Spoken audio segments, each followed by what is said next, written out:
Progress. Thank you. Good afternoon, students.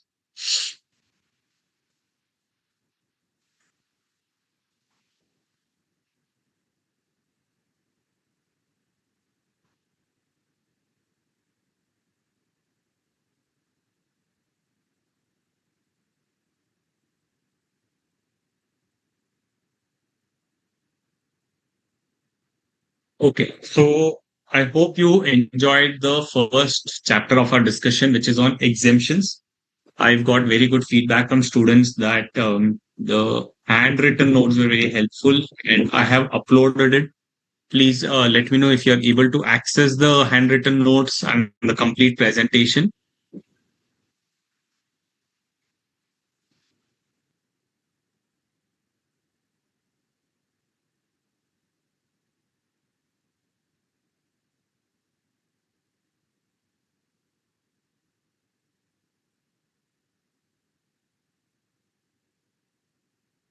Oh, you're not able to? Okay. I will request the Board of Studies to approve it because I have uploaded it. I will make a request to them to kindly approve it. Sure. Apart from that, I think that's just a matter of time that it will appear for you.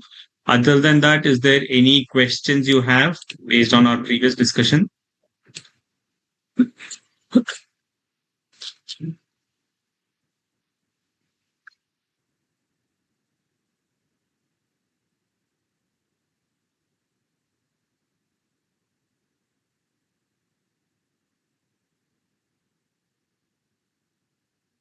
Sir, Yes, sir. when you have uploaded?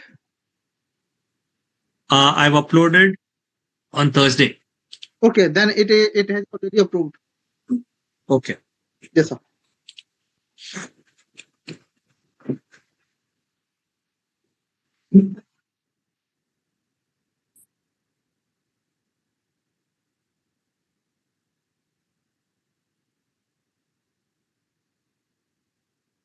Everything is clear except rental services. Okay. So renting services, Harsh, on rental services, it's a little complicated because they've given exemption also and they've given reverse charge also. So what happens in case of rent is that when a person provides some property on rent, okay, he provides some property on rent. If it is residential rent, then it is exempted because renting is a basic necessity. To tax rental will be very unfair. So if it's residential rental, it is exempted. But if that residential rent is provided to a registered person, right? If it is provided to a registered person, who is a registered person? A person who is registered under GST. So if it's provided to a person who is registered under GST, then the person who is getting that benefit, that is, who is availing the services and you giving the rent, he will have to pay GST under reverse charge mechanism. The landlord will not pay. He is providing the rental services, but the rental is always under reverse charge mechanism. So the receiver of the rent, not the actual rent, receiver of rental services, he is the receiver of the rental services. He will be under reverse charge mechanism. Okay, that is on the rental aspect. And this is only on residential rent. But if it is commercial rent, then the recipient will have to pay irrespective of whether it is residential use or commercial use. So you have to divide the rental in two things: residential rental property and commercial rental property. Residential rental, receiver will pay if he is registered. Commercial rent, receiver will always pay and he does not have any option. Clear?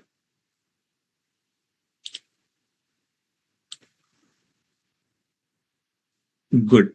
So let's proceed with today's session, which is very simple topic, but we just need to understand it. And over a period of time, ये जो topic है time of supply ये छोटा होते जा रहा है क्योंकि इसमें vouchers का जो definition है वो delete ही कर दिया गया है. So if the finance bill of 2025 has already made a suggestion, already made a recommendation to delete the time of supply for vouchers, but I don't think that will get passed so soon. Till then, you have to read the vouchers. But in the next attempt, students, probably for May, this will definitely be there. January also it will be there. And for the students of September 2026, might be they will not have to read the vouchers depending on when the finance bill gets the assent. Why is it so? Because in finance bill, they've said that definition or the time of supply of voucher has to be removed because it's causing a lot of unnecessarily hassles. So that has to be removed. So that will be removed a later point of time. But for now, for your attempt, you will have to read the time of supply for vouchers, which we will discuss. So time of supply means what? Very simple to understand. Okay. We have a lot of transactions which a business does. Now, which transaction, what has to be paid is what we will understand. So I've kept an agenda for this for our session today, that what will we discuss? We will discuss time of supply for goods separately and time of supply for services separately, because goods involve physical movement of goods. Goods के लिए physically goods है आपके पास, right? तो आप देख सकते हो कि इसका टाइम ऑफ सप्लाई कब है, क्योंकि हाथ से निकल रहा है, right? So it becomes easier. Tangible है, तो it is easy for you to understand. It is easy to have a document, and it is easy for the tax authorities also to understand कि हाँ goods का movement हो रहा है, जब movements होगा वो time of supply होगा, fine. लेकिन services के केस में ऐसा नहीं होगा, right? Services के केस में it's intangible. आप कभी भी चलते चलते भी एडवाइस दे सकते हो, सर्विसेज कुछ भी अवेल कर सकते हो आप. You will generally normally keep walking in a park और आपको एक डॉक्टर मिल गए, आप उनसे सलाह ले लोगे, right? So you will ask the doctor, should I take a medicine? Should I have a chest pain? What should I do? So you take a lot of consultancy on the go also, right? Easy to understand is this itself. So there are various services where it is intangible. So you cannot actually check it, measure it. So that's why the time of supply for services is a little complicated.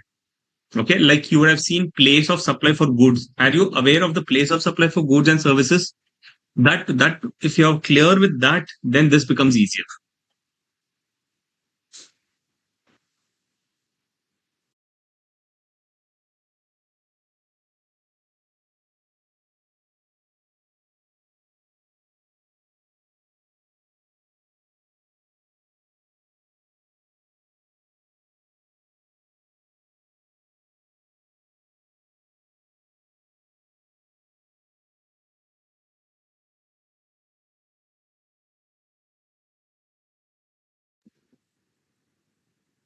So time of supply for goods will be separate. Time of supply for services will be separate. So what we were asking is, are you in consonance with the place of supply for goods and place of supply for services? Kuldeep Nagar is saying yes. How about others? Because if you have understood place of supply, then you have understood what is services itself. Because to understand services, you need to understand the place of supply of services. Yeah, Jaya Manochna is also aware, right? How about others?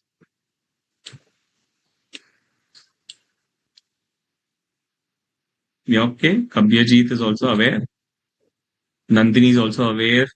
Parmar Rinal Kumar, nice. Prince Mandal, nice. So at least Rohan, Nandini, Teyushmi, Prerna, very nice.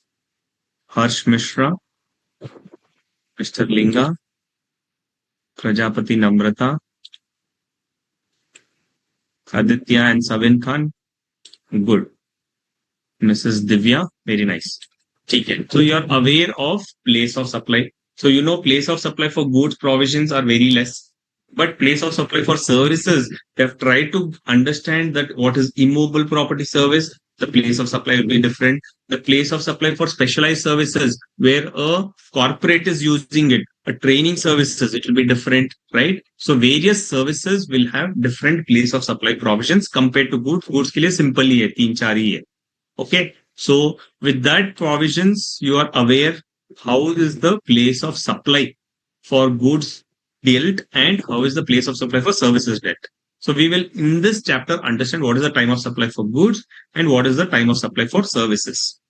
And within goods, we have various categories: forward charge, we have reverse charge. So time of supply for forward charge is separate and time of supply for reverse charge is separate.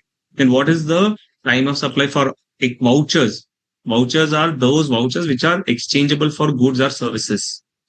Okay, so vouchers which we give for goods or services is separate, and residual cases, what will be the time of supply? So these are the provisions for time of supply for goods and time of supply for services.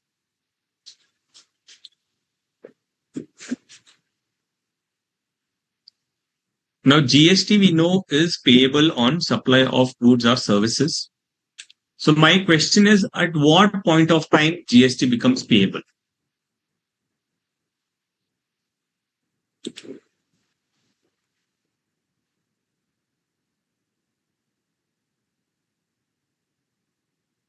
There are various occasions. I will give a few occasions. Now I will give you a hint to understand what are the various occasions which is getting involved. In a business scenario, what are all the things which gets involved?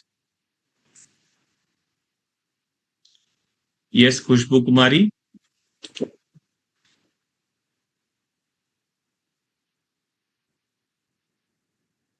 Are you not able to unmute yourself?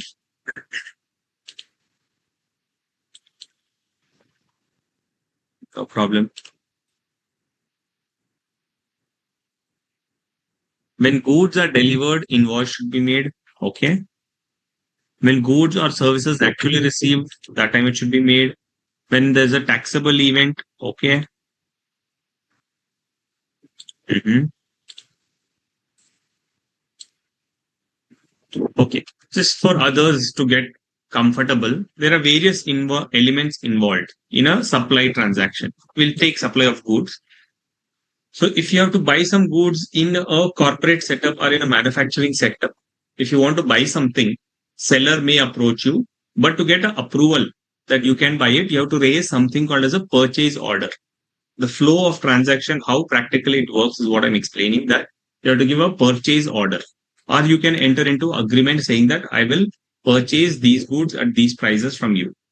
Okay, because a seller cannot just randomly sell to anyone. He has to get a consent from the buyer. So the buyer will give a purchase order or gives an agreement. Then once the buyer, the seller, both are in agreement, they raise a purchase invoice or a purchase order, the goods are dispatched.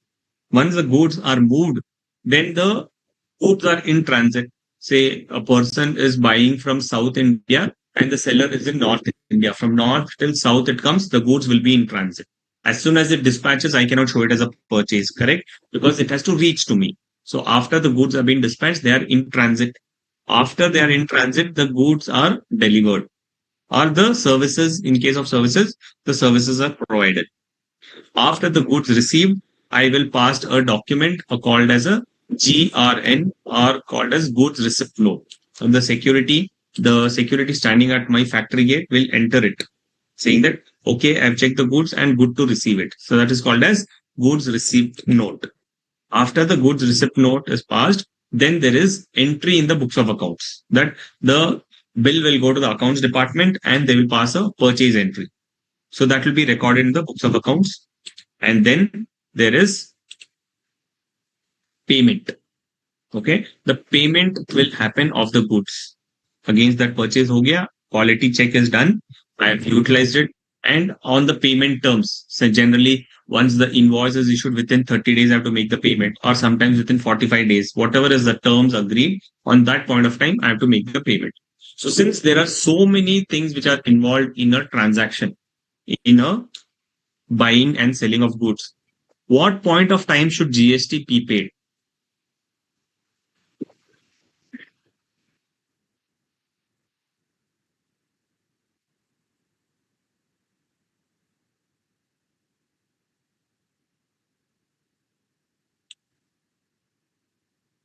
Jaya Manocha is saying point number 5 pay, point number 2 pay.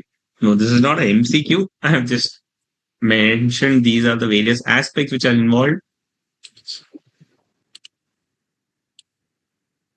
at the time of payment. So everybody is mostly saying that at the time of payment. So do you think government will wait? You supply something, the customer is not paid, government will wait? No, payment is not the criteria. That is exactly what we will learn here in the concept of time of supply. You will get shocked that you will see that for the time of supply for goods, payment is not a criteria at all. Because once you have dispatched the goods, government is saying it's a supply transaction, right? Supply involves sale, transfer, barter, exchange, supply of services. So once you provide the services, once you do the sale transaction, हो गया आपका काम. आपको फिर government collect करेगी. Now you have got the amount from the customer or no, government is not worried. Government will say बस हमारा काम हो गया. You will have to pay the taxes immediately. ठीक है? So that is the time of supply for goods. What is the time? Various pointers are involved. We will find out in this chapter what is the time of supply for the goods.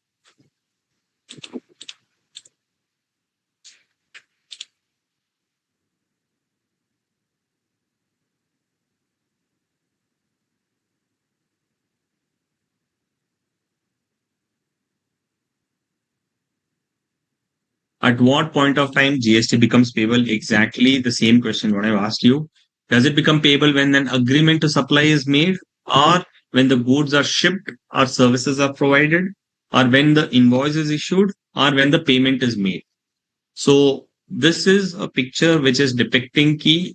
Imagine that these pointers, various pointers, what I've said, these are the various pointers. One is purchase order is made, one is shipment is made, one is payment is made, and one is invoice is issued. So time of supply says that in a transaction, there are various pointers which is getting involved.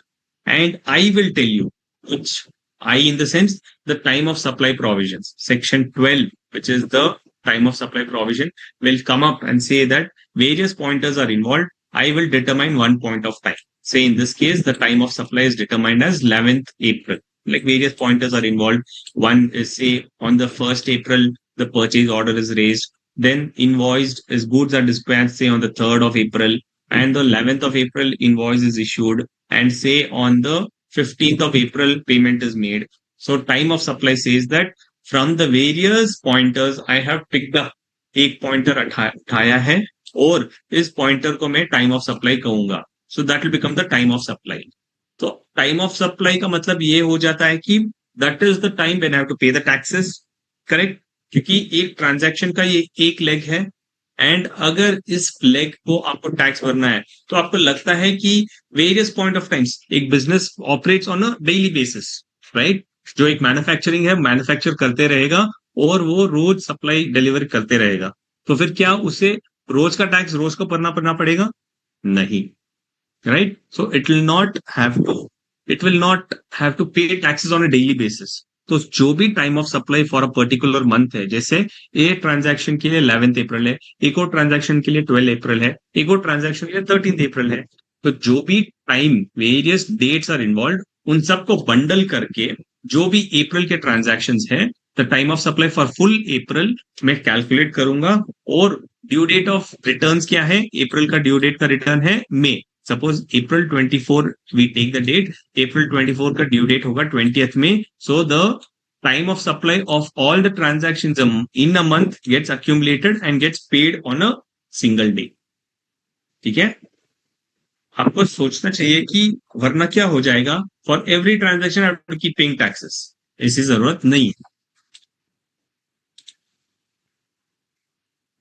GSTR1 and GSTR3B involved here? Yes. So once you make a supply, very good question, Ashlisha, that once a transaction is getting involved, I will file all of this together in a return called GSTR1, which I will file by the 11th, and I will pay the taxes in GSTR3B on the 20th. Okay?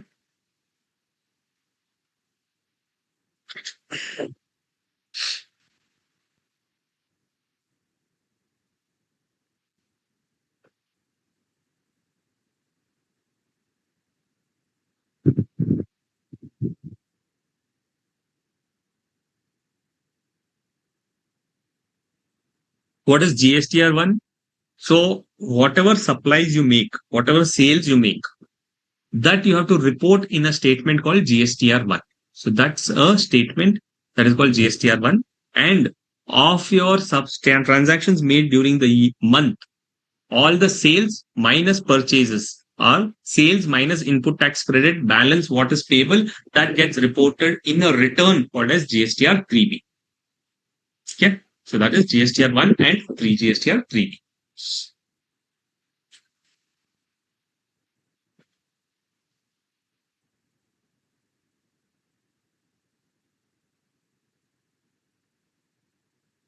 So sir, we record in GSTR 1 and we pay through GSTR 3B. Perfect. Correct है कब दिया जी?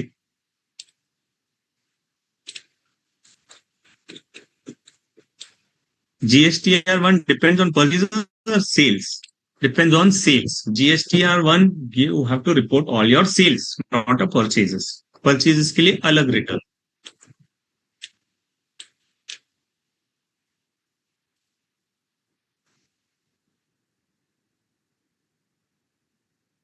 So, जो भी जितने सारे legs है, one leg is picked up and that is treated as a time of supply.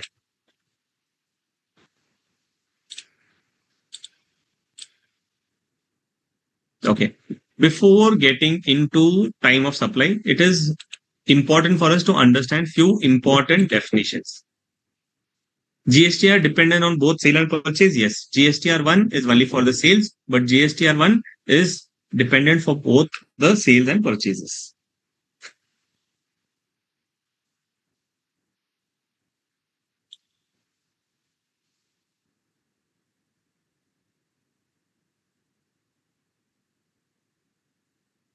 ठीक है, let's understand the important definitions. Her chapter में आपके बोर्ड ऑफ स्टडीज में before getting into the main section they have highlighted the main definitions.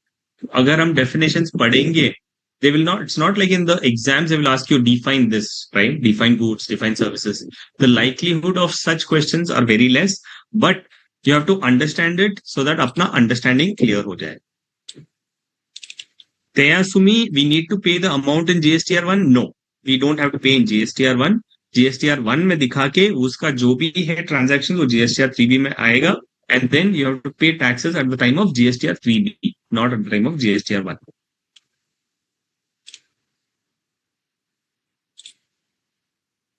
ठीक है. Goods, definition of goods. Goods means all kind of movable property and it includes specific things. So goods means all kinds of movable property. ये immovable property को हटा दिया गया है क्योंकि immovable property के ऊपर it is a immovable property and constitution आपको power नहीं देता है कि आप immovable property को टैक्स करो. आप सिर्फ मूवेबल प्रॉपर्टी को ही टैक्स कर सकते हो. इसीलिए गुड्स के डेफिनेशन में भी कहा गया है कि goods means all kinds of movable property and it includes actionable claims, growing crops, grass and things forming part of the land which is agreed to be severed before supply or under a contract of supply. This is included and what is excluded is money and securities. ठीक है, simple definition है लेकिन इसको समझना पड़ेगा. Supply goods includes all kinds of movable property. मतलब immovable property हटी गया है. इमूवेबल प्रॉपर्टी जैसे लैंड खरीदते हैं, लैंड के ऊपर जीएसटी नहीं लगता है. बिल्डिंग अगर कंस्ट्रक्टेड हो गया है और उसका ऑक्यूपेंसी सर्टिफिकेट आ गया है, फिर उसे इमूवेबल प्रॉपर्टी कहेंगे. सो इमूवेबल प्रॉपर्टी के ऊपर आपको टैक्स पे करने की जरूरत नहीं है. Immovable property is outside the scope of GST. ठीक है. So goods means all kinds of movable property and it includes actionable claim. What is actionable claim? Right to claim. If you have a right to any claim, that's an actionable claim. A typical example of actionable claim is a lottery ticket. आप lottery लेते हो, ठीक है, and बहुत सारे लोग lottery का पर्ची लेते हैं. Now there is a number which is there in the lottery और लॉटरी के ऊपर लिखा जाएगा कि when will the winner be decided. तो विनर जब डिसाइड करते हैं तब सभी नंबर्स में उसको रैंडमली एक नंबर निकालते हैं and that number if it strikes with your number तो आपकी लॉटरी लग गई. मतलब यू नो हम बोलते हैं कि आपकी तो लॉटरी लग गई है. मतलब क्या हुआ, दैट एक्चुअल लॉटरी कब लगती है, तब मेरा नंबर उन लॉटरी टिकट्स में से नंबर्स के मैच होता है. Today, though, I've not seen anybody seeing lottery tickets itself. But in my days, when I was a kid, I've seen the lottery tickets itself. Have you seen any lottery tickets? In few states, I've seen few lottery tickets are there, but in most of the states, it's all banned.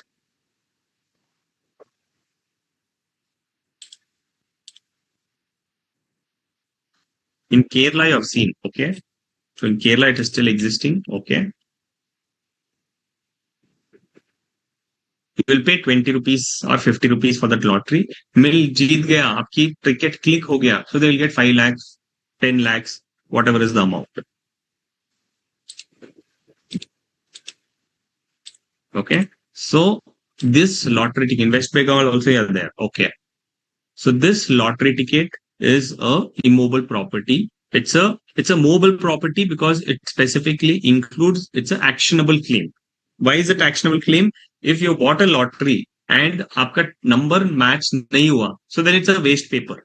Then it's not an actionable claim. But if that lottery clicks in, okay, and then you have striked it. Deepika, even in Kerala, you have seen, nice. So that lottery, when it strikes, then you have a right to claim it because the lottery person who has issued it, he has already told that if the ticket number matches, then I will promise to give you the 5 lakh rupees. Okay. So that's why they are saying that it's an actionable claim, that you have a right to claim it if your number has striked it. Okay. Sir, in West Bengal, we see lotteries in which people win foods also, called as Khai Khai lottery. Khai means eats in Bengali. Okay. So good innovative way that if it strikes, then you can eat food there. Okay. Very interesting. In Goa also I have seen. Okay. Good that we have people from Goa, we have people from uh, Kerala and people from West Bengal, so diversified.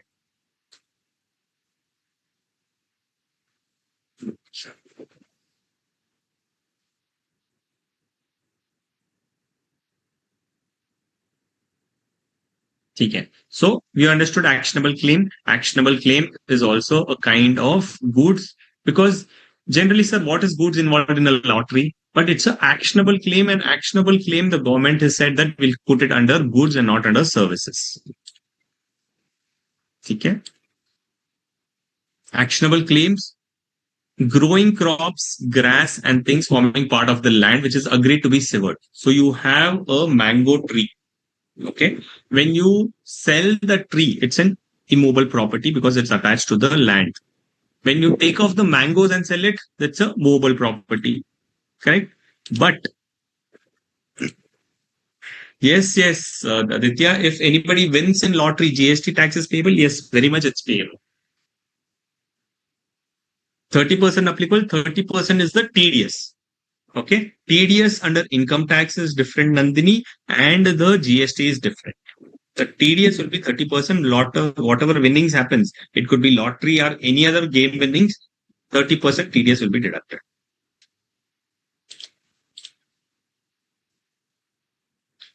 Okay, now let's go to the growing crops, grass and things, that anything which is grown and you agree that, okay, whatever is the number of trees, number of fruits which get generated from this tree, you can take it. So what are you trying to do? You are trying to sell the mangoes. Instead of selling the number of mangoes which comes in, you're saying that, okay, in this season, in this summer season, whatever mango comes, I've agreed that you can sever it and take it. मतलब आप cut करके ले सकते हो. So that also is an agreement for sale of the mango. That's why it's a called as a goods transaction itself. So actionable claims, growing crops, grass and things which is attached, which is forming part of the land and is agreed to be severed before supply or under a contract of supply. This is also goods. ठीक है, मतलब जो भी transactions आप avoid करना चाहते हो उसको बचाने के लिए this clause is there that any growing crops which you are not selling the land, but you have agreed under a contract that you can buy whatever is severed from this plant, that is also treated as goods.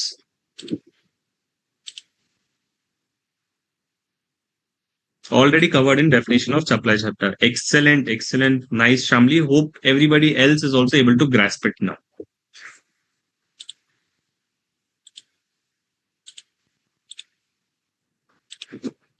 ठीक है. but it excludes the definition of money and securities. So any transaction in money, if you buy and give the transaction, you give the money is excluded, and transactions in securities is excluded. Or securities is excluded, but transactions in securities will not be excluded. Let's say when you buy and sell shares, no GST is payable, but the brokerage charges, when you buy any shares online or through a agent, the share broker agent will charge his commission charges. On that commission, GST is payable, but on the sale and purchase value of the securities, GST is not applicable. Okay, so goods, this is the definition. अब ये गिर गया है, अभी उठ के आएगा services. Services means anything other than goods, because goods is already excluded. Services means anything other than goods, and it also excludes money and securities. मतलब money and securities is neither there under goods, neither under services. But it includes activities relating to use of money. Money is not included, but activities relating to use of money. मतलब money is either cash or in bank. So आप bank जाते हो, आपका रुपए withdraw करने के लिए you create a DD, demand draft. The bank charges DD charges. That DD charges is liable to GST, but the money what you have withdrawn is excluded. Okay, so activities relating to use of money is all included. Then activities facilitating or arranging transactions in securities, जैसे हमने कहा securities, brokerage charges, those things, they are included as services, but other things, money and securities directly is excluded. ये stock exchange पे जो भी transactions होते हैं, that is what I was referring to, transaction in securities. ठीक है, so services means anything but excludes goods, money and securities, but it includes activities and transactions relating to money or transactions in securities. ठीक है, so that is definition of goods and the definition of services. Sir restaurant business service है या goods, and regular registration scheme में GST rate क्या है, please explain. Restaurant service is defined as supply of services. As you would have read under the definition of supply itself, यहाँ पे हमारा एक schedule है, करेक्ट, एक शेड्यूल है जो बोलता है कि whether it is goods or services you can identify it, and that is called as schedule 2. In that schedule 2, transaction of restaurant services is a food services is a supply of service, and whether it is regular registration scheme या फिर composition, the rate for restaurant is 5%. Always 5%. 6B para, correct. So Jaya Bachchan, Jaya Munocha is helping me and identifying the exact paragraph. She's saying go to read section 6B of the second schedule. You will find that it is defining what is a service, what is a goods. ITC नहीं मिलेगा, 5% rate है तो restaurant को ITC नहीं मिलेगा. Exclude money and include use of money, नहीं madam, नहीं Harsh, what is it, it's excluded. Exclusion is money, but activities in relation to conversion, जैसे bank charges, forex conversion charges, that is called as facilities in money. Okay, then share market is services in transaction in securities. Yes, it is transaction in securities. Regular में भी नहीं मिलेगा, regular में भी नहीं मिलेगा.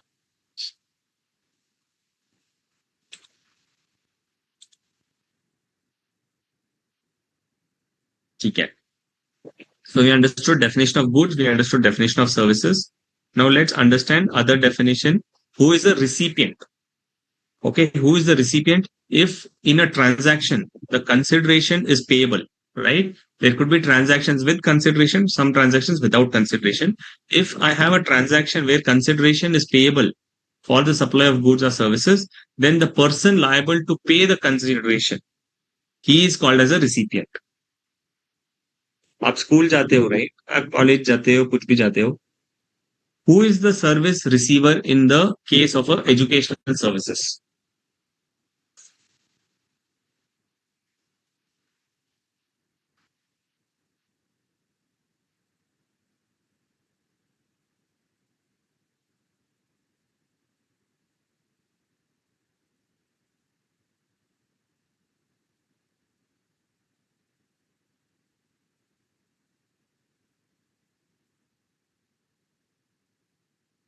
Student is a service receiver. Okay.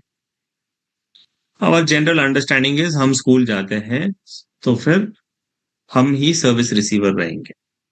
But GST law बोलता है in case of a service or any supply where consideration is payable. Education के लिए तो कंसिडरेशन पेएबल है. Who is the service recipient is the person who is liable to pay the consideration. Is the student liable to pay? नहीं. Student के parent is liable to पे. अगर fees पे नहीं करोगे तो फिर स्टूडेंट के ऊपर वो कुछ एक्शन नहीं लेंगे. स्टूडेंट के ऊपर एक्शन लेंगे कि ठीक है आप क्लास छोड़ के बाहर बैठ जाओ, because they don't have direct nexus with the parent, but ultimate responsibility is on the parent. So the person liable to pay consideration in this case is the parent, because parent he admission लेते हैं, admission form पे parents ही sign करते हैं. So the person who is liable to pay the consideration is the parent. So the parent is a recipient, क्योंकि parents को चाहिए कि वो अपने बच्चे को पढ़ाए, राइट. बच्चे को तो अच्छा ही नहीं लगता अगर वो बोलेंगे छुट्टी है तो आराम से घर पे रहेंगे, बट पेरेंट फोर्स करेंगे नहीं तुमको स्कूल जाना है, ट्यूशन जाना है, सब कुछ करना है, right? So payment is made by the parents. So the recipient is the parents. Okay. So that you have to apply. This is very easy to understand. अब इसी को extend कर दीजिए when there is a transaction, when I am supplying goods to you and the payment is made by any third person. Possible, right? Payment can be made by the third person also. Then the third person who makes the payment is the recipient and not the person to whom I am supplying it. Ultimately, who pays it? He's the recipient.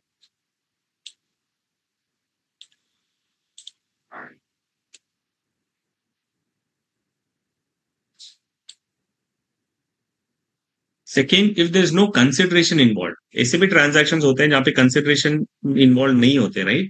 Then the person to whom the goods are delivered are made available, or to whom possession or use of the goods is given, he is the recipient. अगर रोकड़ा मिलता है, simple है भाई गुजराती में, जो रोकड़ा देता है वो है रिसिपिएंट, और अगर रोकड़ा नहीं देता है तो जिसको आपने गुड्स डिलीवर किया है वो है recipient. Clear? Third is, if no consideration is payable for the supply of goods or services, then person to whom the services is rendered. Goods के केस में to whom the goods are delivered, he is treated as a recipient. In case of services, to whom the services is rendered, he is treated as a recipient.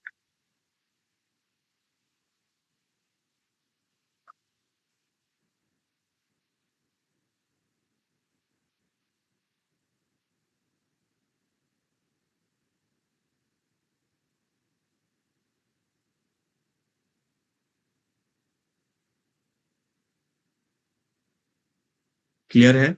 Who is the recipient? If consideration is payable, then the person who is liable to pay. If consideration is not payable, to whom the goods are delivered or to whom the services is rendered. ठीक है. Recipient can be either the actual recipient or it could be an agent. Suppose you have told that any transaction, I am the receiver, but I am not there. So you get the goods delivered to my person who will take the goods on my behalf.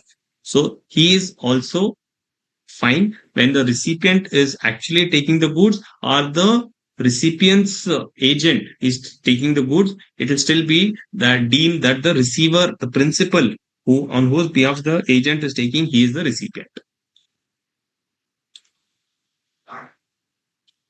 ठीक है? So that is the definition of recipient. Then who is the supplier? Supplier in relation to goods shall mean the person supplying the goods or services or both channel, and also here either the supplier can supply or his agent can supply. If an agent is supplying, he's supplying on behalf of the principal. So he is the supplier. Supplier in relation to any goods or services means the person who is supplying the said goods, and it includes an agent acting on behalf of the supplier in relation to the goods or services.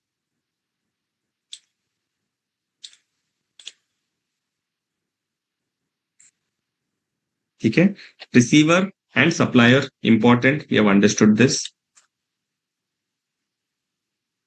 Now let's get into the time of supply. We have understood who is what is the goods, what is the services, who is the supplier, and who is the recipient. Now, these terms will be used here. That is the reason we are understanding it here in detail. Liability, time of supply of goods, section 12 says, the liability to pay tax on goods shall arise at the time of supply. Now, what is this time of supply? The time of supply shall be earliest of the following, which is date of issue of the invoice or the last day on which invoice is to be issued as per section 31.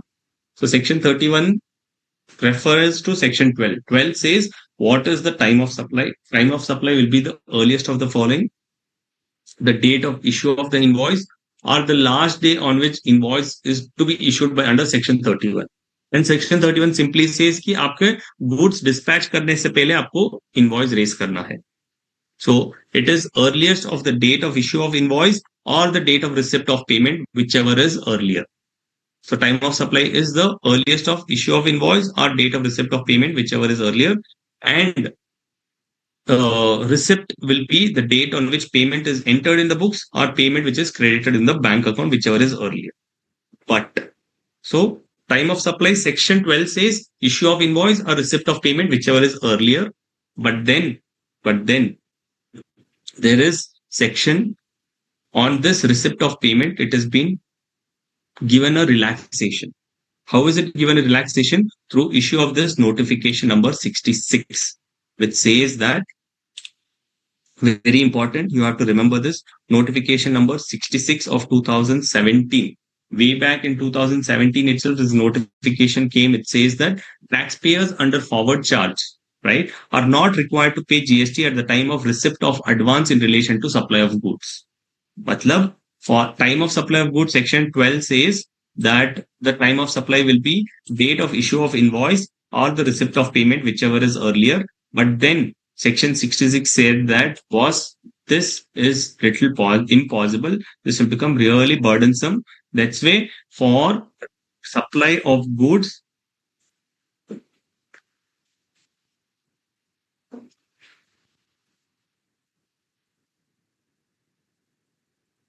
will be the time of supply for goods will be only date of issue of invoice, receipt of payment. Please do not consider. अगर आपने date of issue of invoice कर दिया है, then that itself will be the time of supply for goods. Receipt of payment is not a criteria for goods cases. इसका मतलब क्या हुआ? I have supplied some goods, have raised the invoice, and I have received the payment. Time of supply will be when I raise the invoice. Simple case. Second scenario, take a second case where I have to supply the goods, but I've asked from my customer कि भाई आपको मुझे advance देना पड़ेगा. I have to buy some raw materials and that's why I need some advance from you.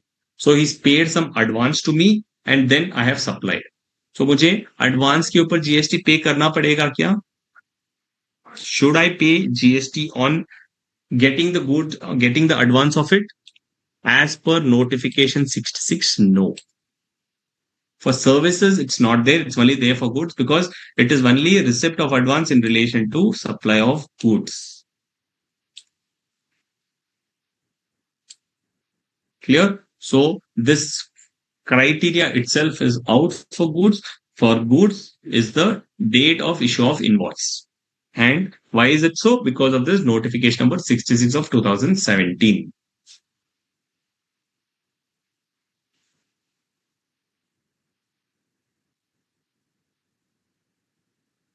Clear? Time of supply for goods is under forward charge. Under reverse charge, we have a different provision. Time of supply for goods under forward charge is date of issue of invoice.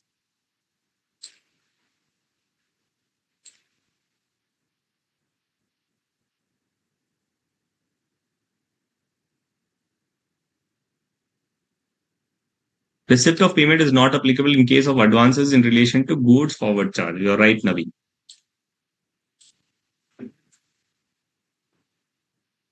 So time of supply of goods is date of issue of invoice. Receipt of payment is no more there. Date of issue of invoice will be section 31 says at the last day when invoice is to be issued. And 31 says where the supply involves movement of goods before removal of goods and where the supply involves where the supply involves movement other than movement of goods. So it can have movement of goods and it can have other than movement of goods. In case of other than movement, the time of supply is delivery of the goods or making the goods available. And other exceptions will not hold good, right? So that's why, because it says receipt of amount up to 1000, since this criteria of receipt of payment itself is not there, this exception 1 will not be applicable. Then supply is deemed to have been made to the extent of invoice or value of payment. This also will not apply for goods. It will apply for services. So time of supply for goods is date of issue of invoice. Now, when should you raise an invoice? Where the supply involves movement of goods before removal of the goods. If it is other than movement, then delivery of the goods or making the goods available. This you have read it already, right? Under the chapter of supply itself, you have understood what is movement of goods, what is other than movement of goods.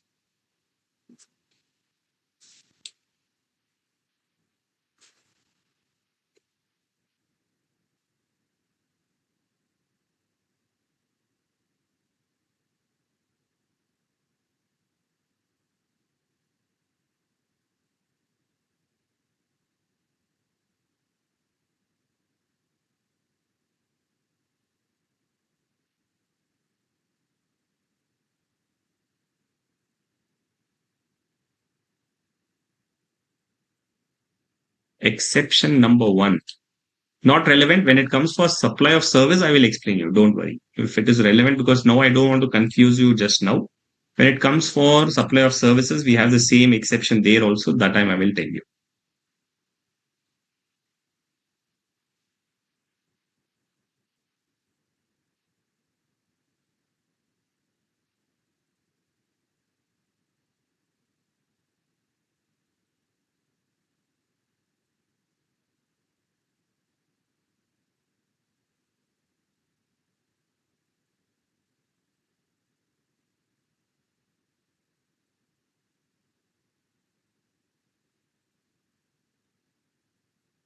So that is the date of issue of invoice will be the criteria for supply of goods. Next, continuous supply. What is continuous supply? That also we have to understand.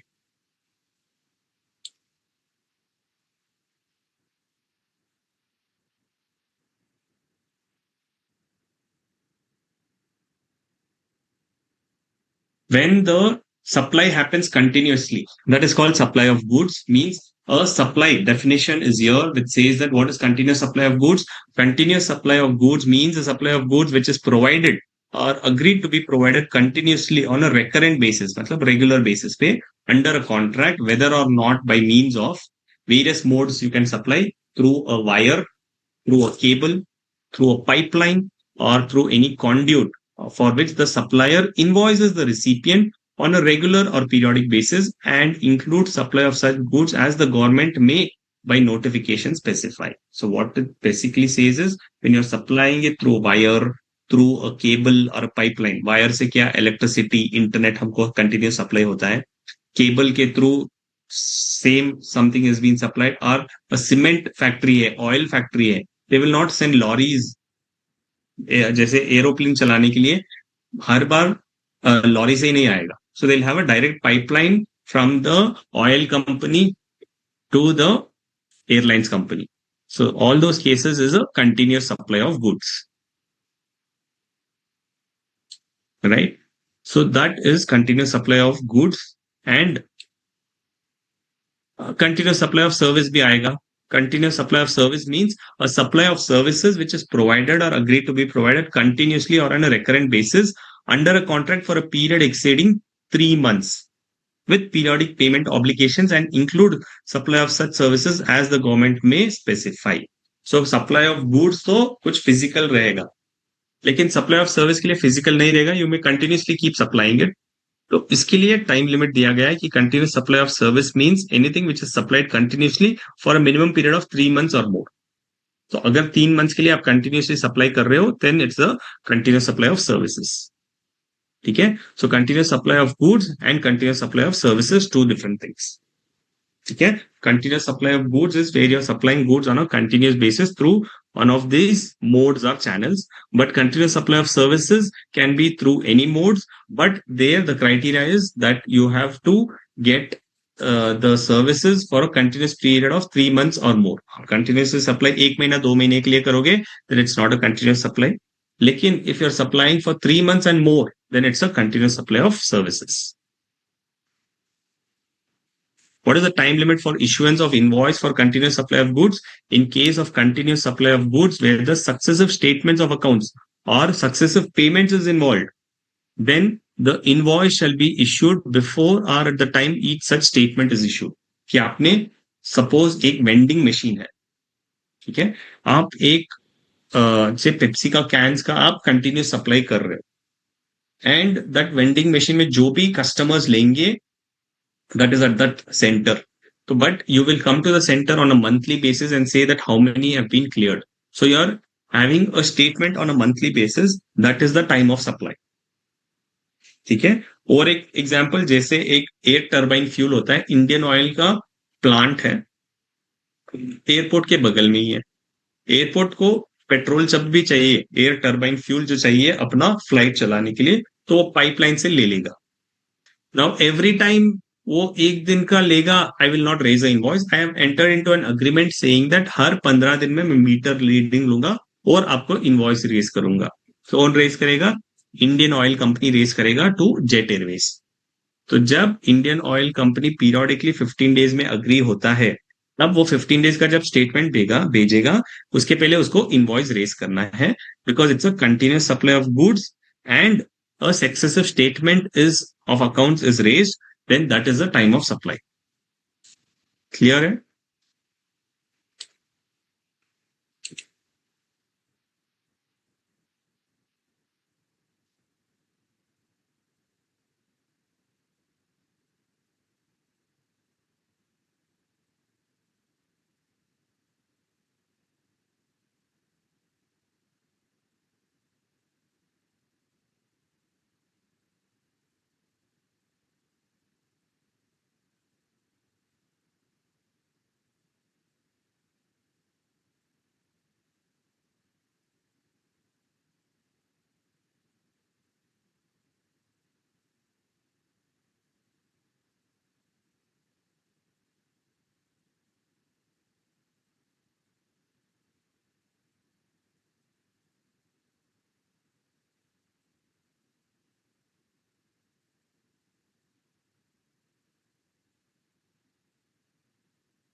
ठीक है. So that is continuous supply of goods and the time of supply for continuous supply of goods we have seen.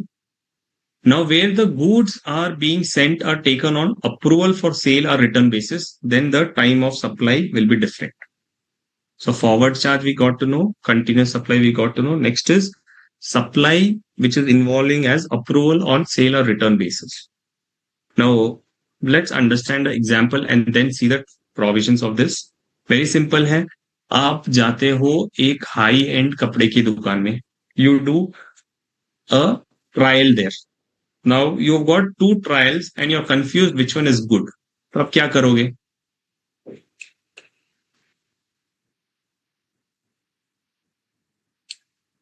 Sir अगर एक contractor 4 महीने से काम कर रहा है और बीच बीच में पैसे ले रहा है, is the ratio of work completion, so what is the time of supply? So time of supply works contract जो है time of supply of services में आएगा. So park your question for asking it at the time of supply of services. We are still under the time of supply for goods now.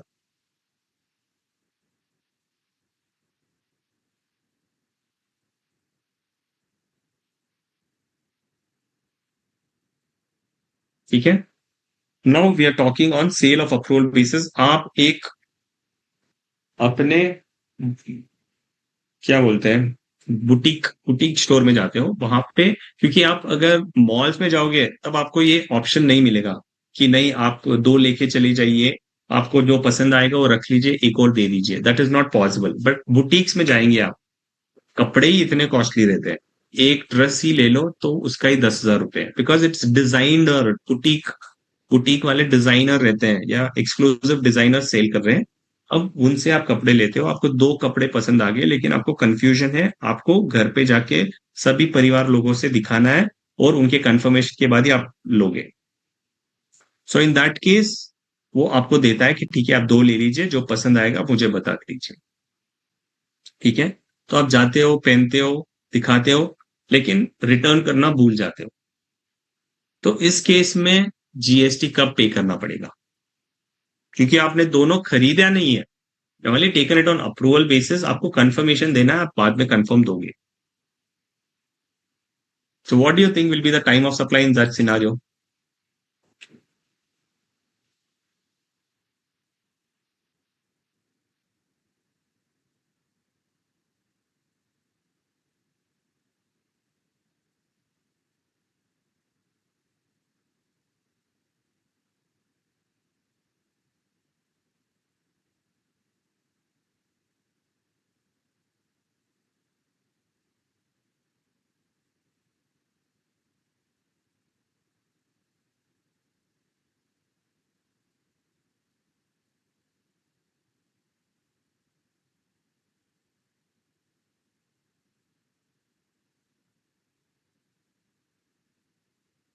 And confirm the item. Okay. As payment not done for second, no GST. First के लिए भी payment नहीं किया सांपू, संजू, दोनों के लिए payment नहीं किया.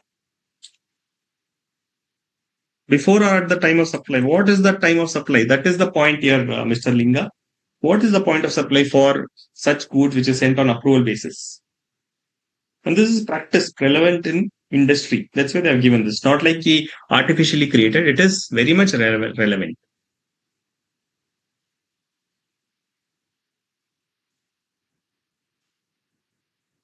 When given approval. Yeah, when they've given the approval itself. So when you are saying that when the two clothes itself are being cleared from my factory, from my showroom, that time itself I should pay GST.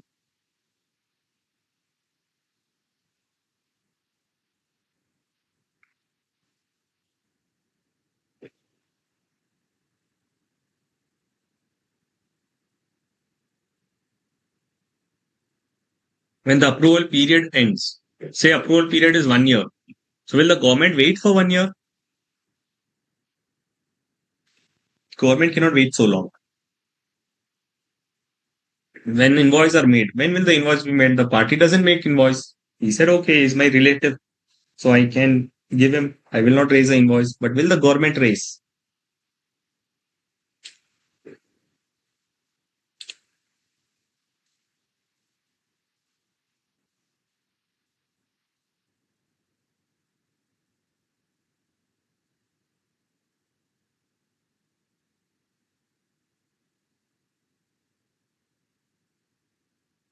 6 months from the date of removal, right? So as we have seen here, so ऐसे cases में क्या होगा? Before or at the time of supply, that is, I've taken the goods and within 1 month I have given approval. ठीक है, ये पसंद आ गया, आप इसका invoice raise कर दीजिए, दूसरा मैं return करता हूँ.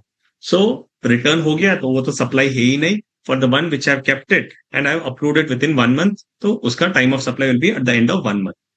Now I've not given any consent and I've given kept it with me long time and supplier also is not asked. तब गवर्नमेंट बोलता है कि आपका रिलेशनशिप अलग रख दीजिए, but for the taxation purpose you have to pay the taxes, कि आपको within 6 months from the date of removal you will have to, within 6 months from the date of removal you will have to show it to me, और आपको within 6 months race करना पड़ेगा. सामने वाले आपको return करे या नहीं करे, that is not my concern. Within 6 months you have to raise a invoice and pay the GST. ठीक है, that is the time of supply for goods sent on approval, goods sent on approval for sale or return basis. So 6 months from the max. Navneet Maurya, हमने बताया ना, यही कपड़े का, he started with example itself. You have gone to a dress shop, you like the suit, आपको पसंद आ गया, दोनों सूट पसंद आ गए, and you have come back to it, और आप पहन लेते हो, and you return it back saying that दोनों मुझे नहीं चाहिए, no sale, but you have still not confirmed within 6 months, then the time of supply is 6 months from the date of removal.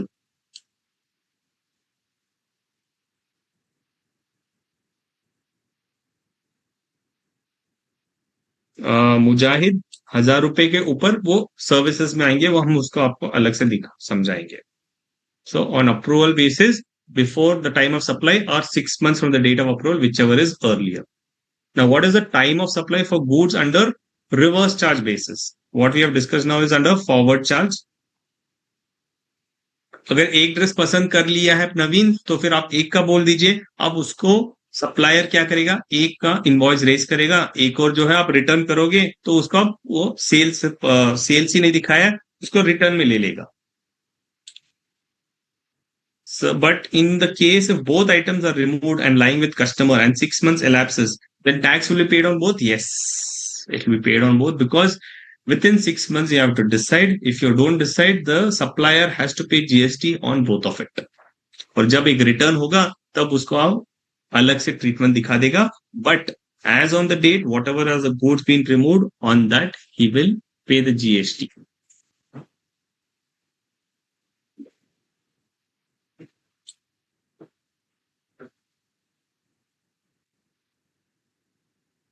Awesome. Now that is under forward charge. Now under reverse charge. जैसे reverse charge on services है, वैसे ही reverse charge on goods भी है.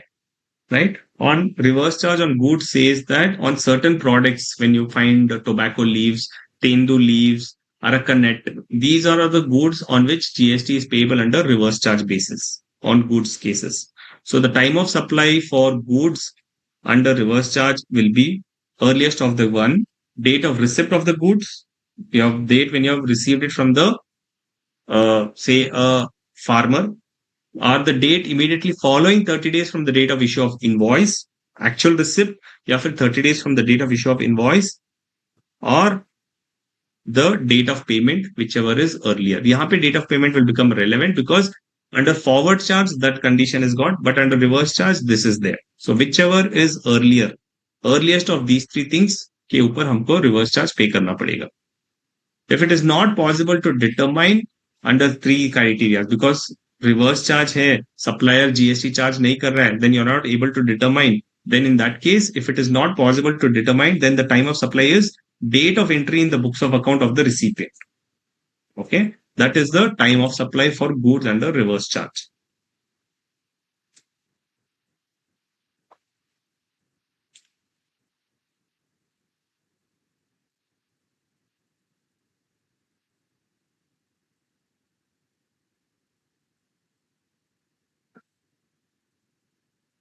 Got it? Time of supply for goods under reverse charge basis. Now, vouchers. What is a voucher? Voucher means an instrument when there is an obligation to accept this as a consideration or part consideration for supply of goods or services. Matlab, I will give you a paper and that paper will have a value saying that 500 rupees ka hai. You can use this voucher for buying any goods from me. Okay. Now that is a voucher. Now what is the time of supply for that voucher?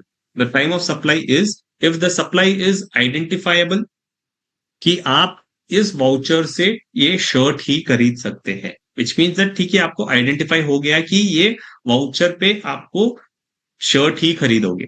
So then it is determined कि GST rate क्या होगा. Then the date of issue of voucher itself is the time of supply of it. मैं ये discount voucher की नहीं बोल रहा हूं. तो वाउचर ईयर मीन्स की दैट इंस्ट्रूमेंट जिसके लिए आप पैसे पे करते हो, राइट, गिफ्ट कार्ड वगैरह जो होते हैं आप पे करके लेते हो, that is called as a voucher. So when the supply is identifiable then the date of issue of the voucher is the time of supply. And in other cases it is date of redemption. जैसे आप lifestyle में जाते हो, 500 रुपए देते हो, अब उनको आपको एक वाउचर मिलता है. Now you can use that voucher for anything. या तो आप वॉच खरीद सकते हो, या फिर जूते खरीद सकते हो, या तो फिर शर्ट खरीद सकते हो, या गॉगल्स खरीद सकते हो. Here it is not identifiable. आप तो खरीदोगे लाइफस्टाइल से ही, बिकॉज इश्यू तो लाइफस्टाइल ने किया and you have to redeem it there itself. लेकिन the supply is not identifiable. So when you say that supply is identifiable, मतलब that supply what you will make is identifiable. In other case the supply is not identifiable, मतलब क्या खरीदोगे ये identifiable नहीं है. So when the supply is not identifiable then voucher जो है वो आपके लिए एडवांस की तरह हो जाएगा, और एडवांस पे टैक्स तो पे नहीं करना है. जब उसको आप रिडीम करोगे, जैसे आपके पास 500 का वाउचर है, 1000 रुपए का आपने शर्ट खरीदा, 1000 रुपए का आप जीएसटी पे करोगे and you will reduce this against the 1000 rupees plus GST. So voucher के ऊपर eight the time of sale GST will be paid. Clear? when the supply of voucher is supply is identifiable and when the supply is not identifiable. And if any of these provisions it is not possible to determine the time of supply, then the time of supply will be if periodic returns has been filed, then the date of return filed. And if periodic returns are not filed, right, the date on which tax is paid, that is the time of supply.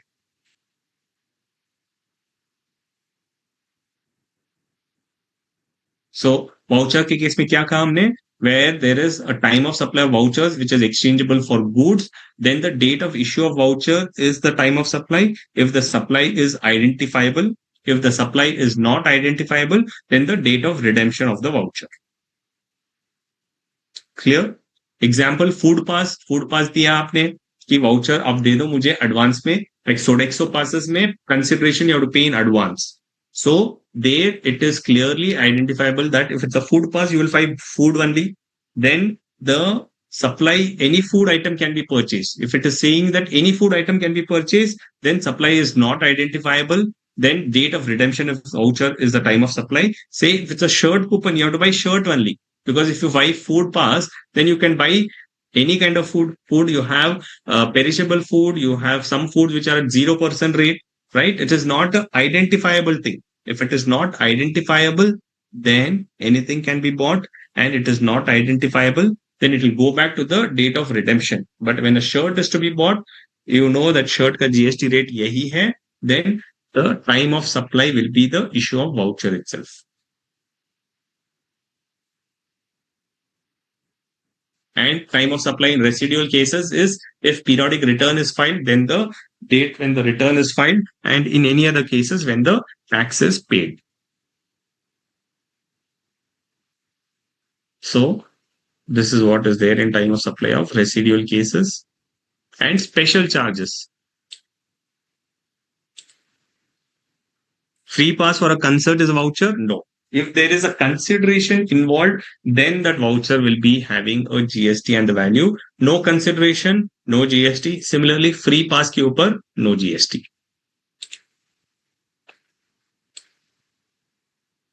If voucher is identifiable, then time of supply will be the same when original goods are purchased? Nahi. When the voucher is identifiable, the time of supply will be when the voucher is issued. Residual cases, again, please. Yes, residual cases, I'll explain again. In residual cases, where you're not able to identify the time of supply for goods in the other provisions, like आपको पता ही नहीं चल रहा है कि क्या है time of supply, then, I mean, it's only a precautionary case, क्योंकि आपको mostly तो वहां पे पता चल ही जाएगा. अगर पता नहीं चलता है, then the time of supply will be when you're filing a monthly returns, है ना, then the date on which return is required. And in other cases, जो मतलब unregistered person है और वो returns file करने का उसका liability नहीं बनता है, then the date on which GST is paid, that is the time of supply.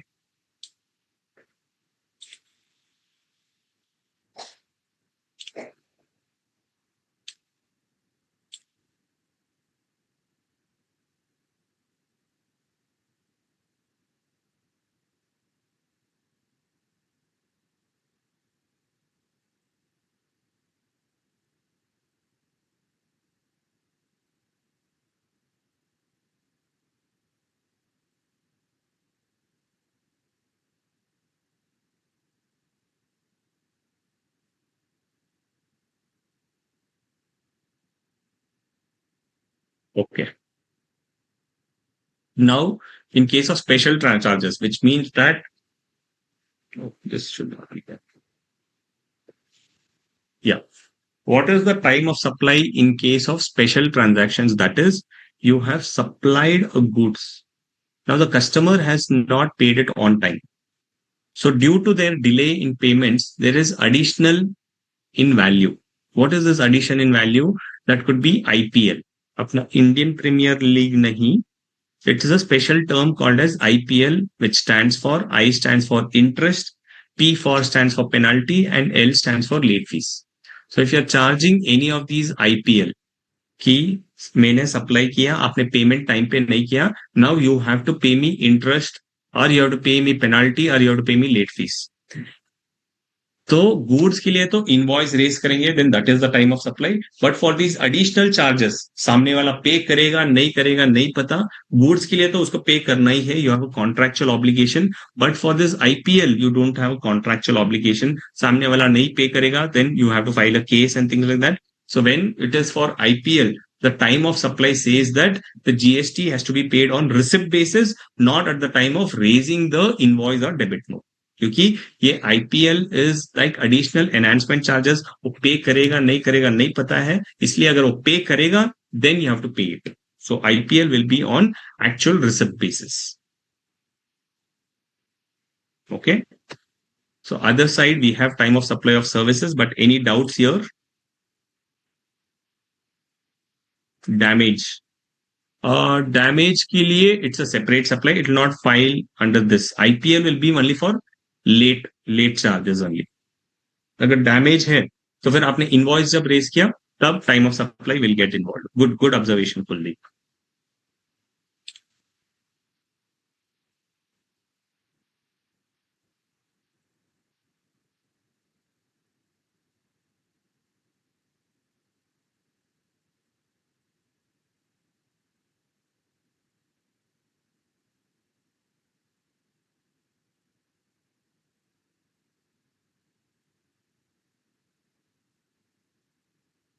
There's any grace days?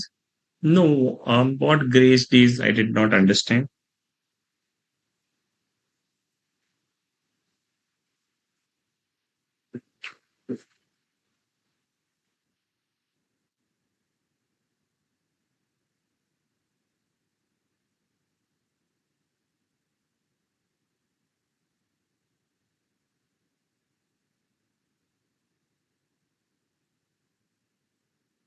Before paying of IPL? No. So whenever you agree with the customer that yes, you're ready to pay, then you will raise a debit note for this.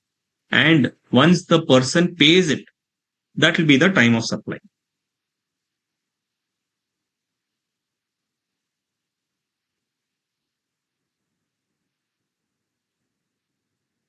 Okay, so I think that is all on the time of supply of goods. We'll take a break of 10 minutes and then we'll discuss on the other side, time of supply of services. Since we have understood goods, services will become easier, and then we'll take a few questions as well on this.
sorry for the extra time. So we will continue with time of supply of services. So we have completed time of supply of goods, and now we will move towards time of supply of services. So time of supply of services is a little different. In goods, we had gone on condition of receipt of payment had waived off, but here it is not there. Here that condition is existing. वो section notification number 66 was waived off for goods, but for services it is there. Okay. So time of supply of services is if the invoice is issued within 30 or 45 days. Very important. You have to see that for services it is intangible. So you have to raise the invoice within time. So if the invoice is issued within 30 or 45 days time, then the time of supply is issue of invoice or receipt of payment, whichever is earlier. Now, what is this 30 days and 45 days optional thing? So it says that 30 days is for normal companies and 45 days is for insurance companies, banking companies, and financial institutions. Okay. So for insurance companies, note it down that for insurance companies, banking companies, and financial institutions, इनके लिए 45 days है that you have to raise the invoice within 45 days of time. For a normal taxpayer, you have to issue it within 30 days time. If you raise the invoice within time, then the time of supply is issue of invoice or receipt of payment, issue of invoice or receipt of payment, whichever is earlier. Okay, whichever is earlier.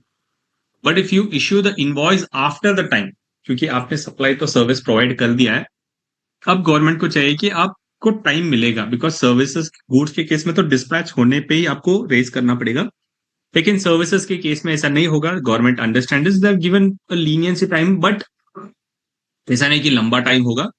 If you provided a service, आपको 30 दिन के अंदर invoice raise करने हैं. अगर if you do not raise the invoice within 30 days time, then it goes back to provision of service. How dangerous? Very dangerous. So it goes back to provision of service or receipt of payment, whichever is earlier.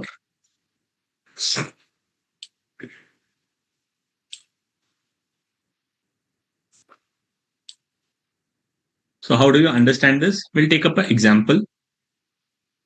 Typical case, provision of service. You tell me, which is the service you will understand it?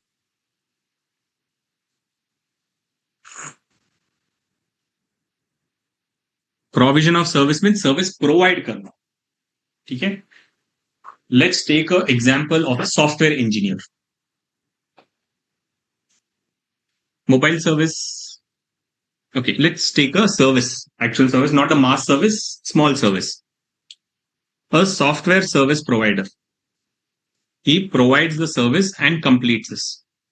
Software service of a engineer. उसका एक software provide करना था. He's provided the software. अब service complete हुआ है से on 11th of April 2025. ठीक है? This is the completion of service. That is the first point, which is saying that where the service has been provided. Correct? Service has been provided. Now invoice is raised. He is a good guy, and he has raised the invoice within 30 days, which is exactly on the 30th day, 10th May 2025, he has raised the invoice. Or say 9th May, क्योंकि April में 31 days है, that argument I don't want to get into. So invoice is raised on 9th May. Okay. And after he raised, the payment is received on 31st May. So here, what is the time of supply?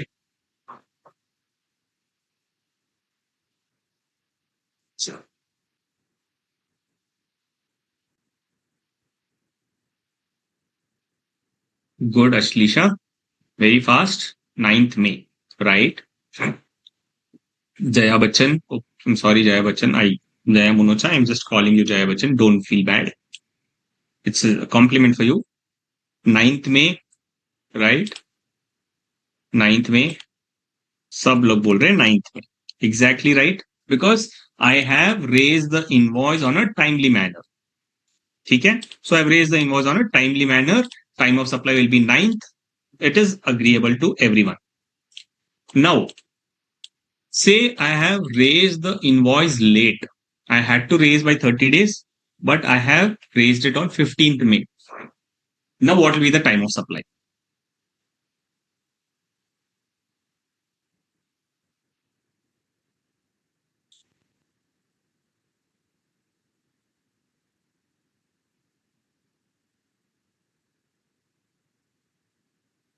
Ashlisha Rao is saying now 15th May. Jaya Munocha is saying 31st. 31st May. How is it 31st May? Oh, you're saying payment day. Okay. Whichever is earlier. So whichever is earlier is 15th May. How can you jump to 31st May then? Here is the catch. If you raise the invoice within time, it's fine. If you do not raise it within time, then the time of supply will go back to the date of provision of service. The date of provision is 11th April. So if you do not raise the invoice within time, the time of supply goes to the date of provision of service. And here the date of provision is 11th May, 11th April. So the time of supply will be where the invoice is not raised on time, receipt of payment or the provision of service, whichever is earlier. These two things you will see. ठीक है, तो आपने invoice late race किया, so your time of supply goes back to the date of provision of service. समझे? 11th April, correct. Example understood, Ashlisha? Yes, that's the reason I gave this example.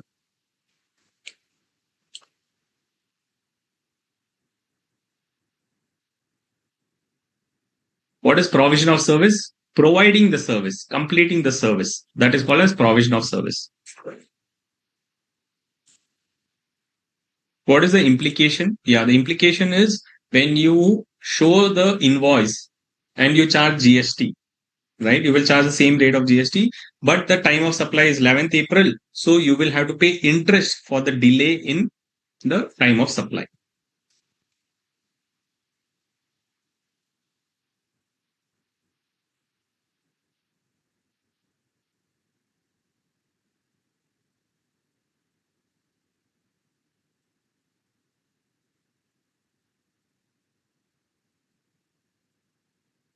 So in case of individual 30 days, in case of company 45 days, no. Only in case of special types of categories.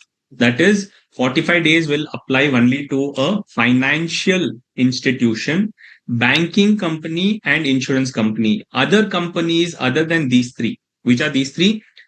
Insurance company, banking company, and financial institution. Only these three, it is 45 days. All others, companies, individuals, proprietors, everybody, it is 30 days only.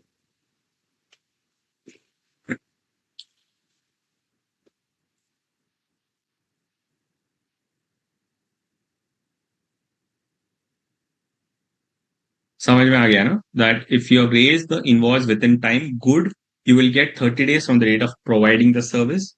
If you raise the invoice late, then it goes back to the date of provision of service. Now in this case, one more twist. Engineer is on 11th, invoice is raised on 15th May, payment is received on 10th of April. Here what will be the time of supply?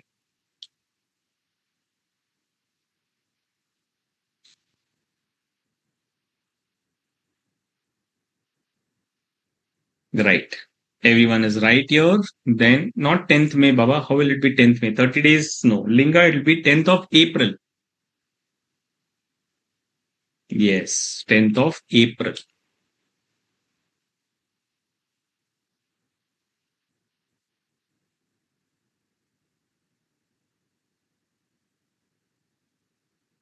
Right.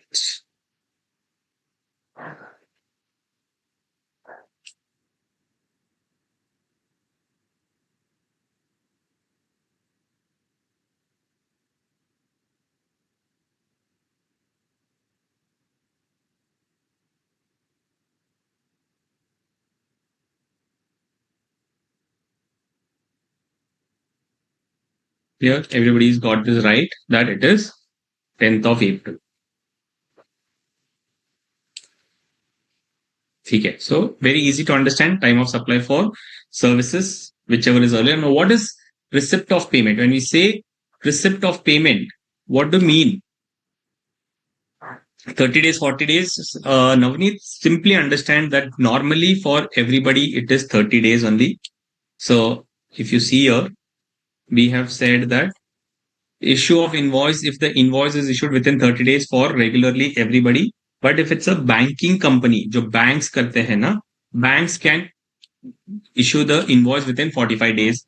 Financial institutions या insurance company, वो जो है service provide करने के 45 days के तक वो invoice raise कर सकती है. That is they get extra 15 days time. ठीक है. And what we saw is receipt of payment. Receipt of payment का मतलब हो गया when the amount is credited into your bank account, or when it is not credited for some delay, if you have accounted in the books whichever is earlier. ऐसा नहीं हो सकता कि आपने बुक्स में एंट्री नहीं किया है and you will tell I've entered it after 1 month, that will become the time receipt of payment. No. That's why they've said provided a safeguard कि आपने बुक्स में एंट्री लेट कर दिया चलेगा, लेकिन आपके बैंक में जो क्रेडिट हुआ है that will be treated as a receipt of payment. So whichever is earlier again in this case. Now here that exception of 1000, we'll see that the receipt of amount up to rupees 1000 in excess can be postponed. Now mobile company, generally you see mobile internet companies bill raise करते हैं odd amount का, say 1200 rupees का raise करते हैं. The customer will pay off 2000 rupees. So to the extent of 800, this is excess कि मैंने excess pay किया है.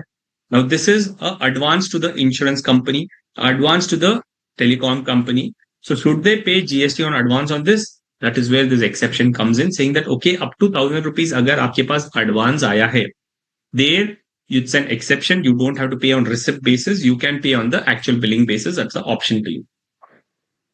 Because generally customers pay extra amount. Say it is 580 rupees. They will pay 600 rupees fully.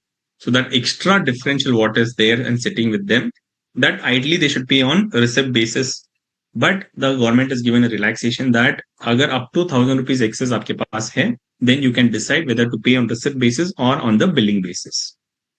And then second point is supply is deemed to have been made to the extent of invoice or value of payments. So जो भी हम advance pay करते हैं, actual service तो provide नहीं कर रहे हैं. That service will be provided and raised at the time of raising an invoice.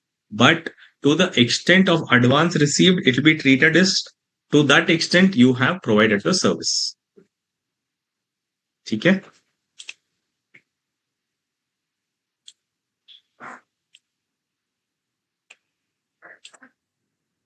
Great. So this is the time of supply of services under forward charge.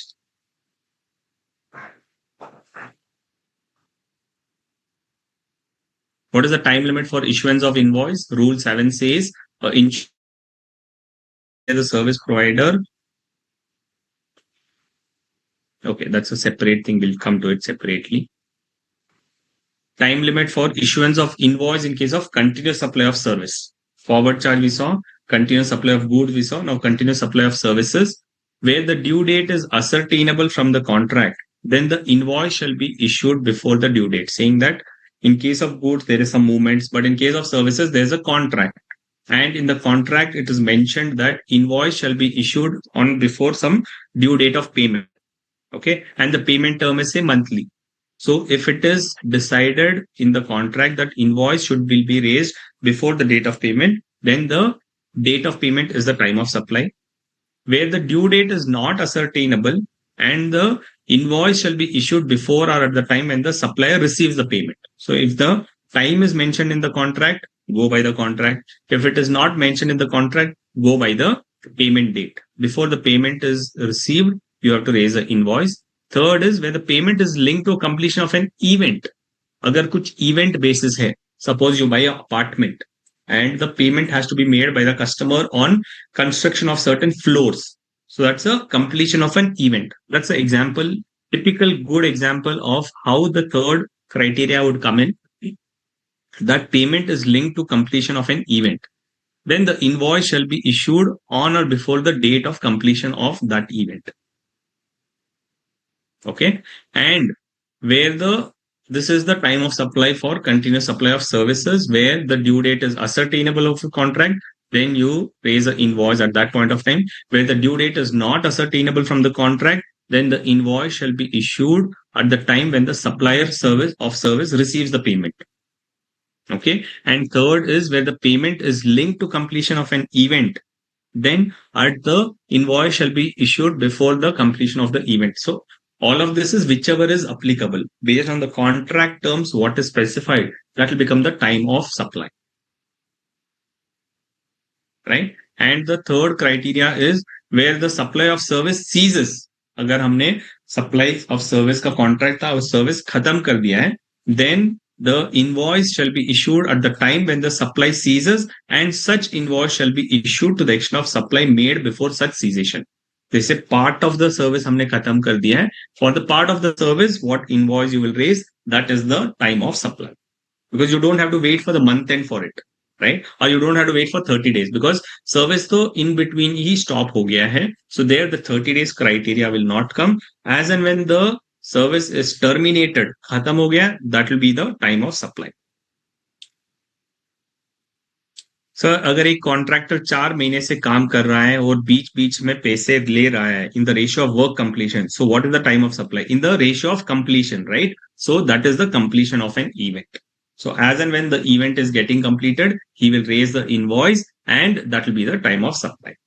Clear? यहाँ पे clear cover हो जाता है वो.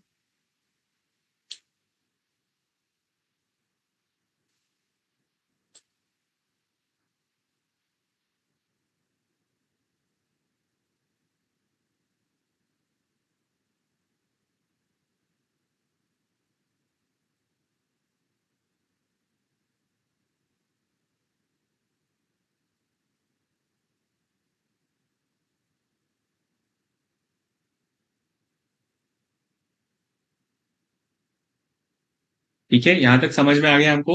Very very simple, right? Time limit, once we understood what is the time of supply for goods, time of supply for services, very easy. Because here it is very simple that invoice or receipt of payment, whichever is earliest, continuous supply of service, completion of an event, or receipt of payment, or where the invoice is issued. Okay.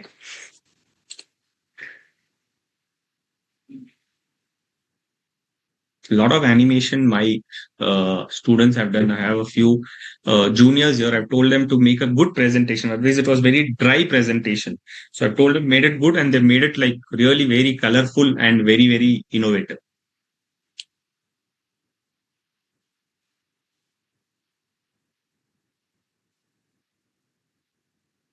Clear. Thanks, Shamli. Good. You're giving acknowledgement for that.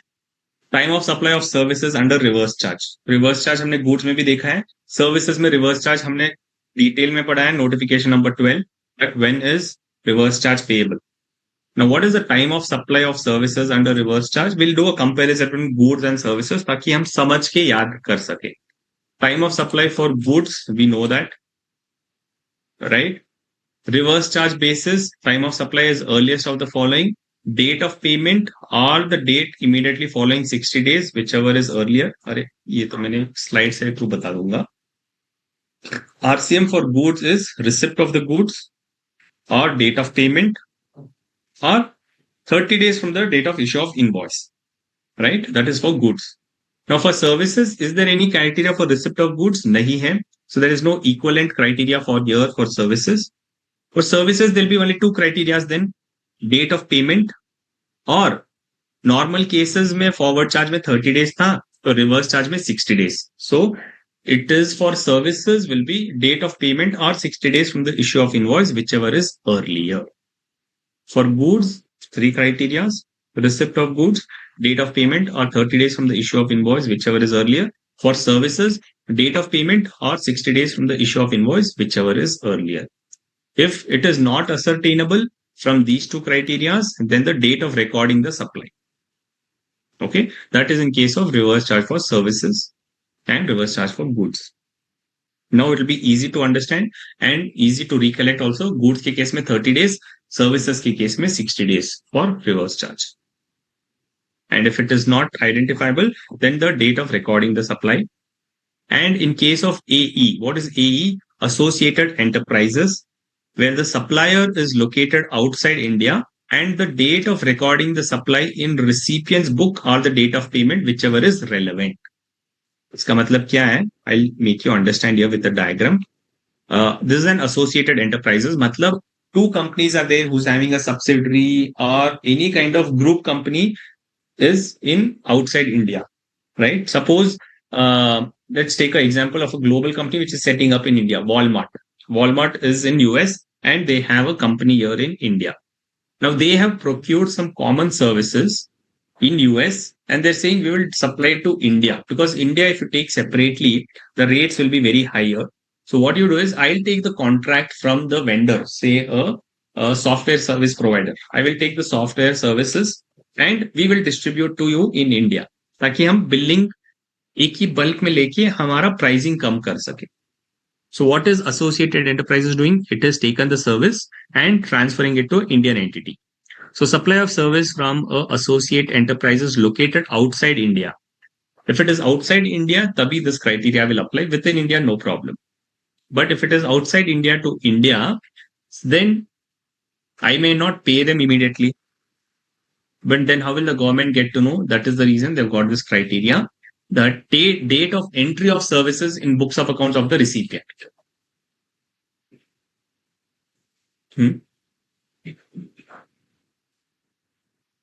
Date of entry of the services in the books of accounts of the recipient or the date of payment, whichever is relevant or whichever is earlier is the time of supply for associated enterprises. But in other normal cases, we know that date of payment are 60 days from the issue of invoice.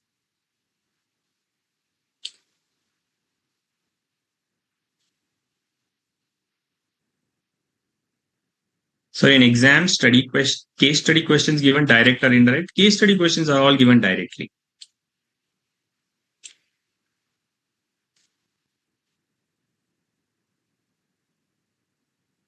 Clear hai?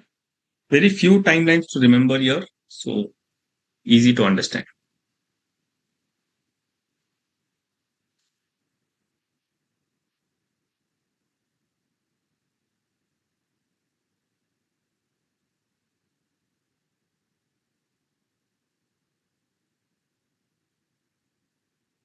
Okay.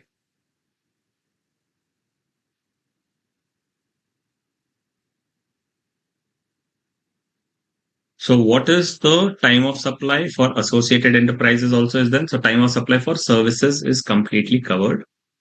Now, if you have to recap this whole chapter, very easy to understand that the provisions relating to time of supply of goods are contained in section 12 is summarized as below. Time of supply of goods under forward charge, date of invoice or the recording of the payment or the date on which payment is received, whichever is earlier.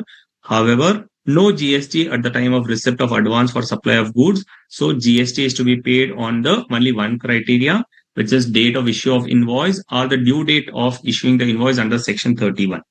That is, in case of goods which supply involving movement of goods before movement, and in case of supplying not involving movement of goods, then when the goods are ascertained. Where to practice questions of this chapter's previous year questions itself, and I think that is the best thing because that will cover up the whole gamut of the indirect tax itself, whole gamut of GST. No idea, Teyasumi, on the direct tax classes. Okay, then time of supply of goods under reverse charge. We are talking on goods. We are summarizing the time of supply of goods under forward charge at the time of raising an invoice, under reverse charge, date of receipt of goods, date of payment or 31 days. This both are date of payment, both put together. Date of receipt of goods, date of payment or 31 days from the supplier's invoice, whichever is earlier.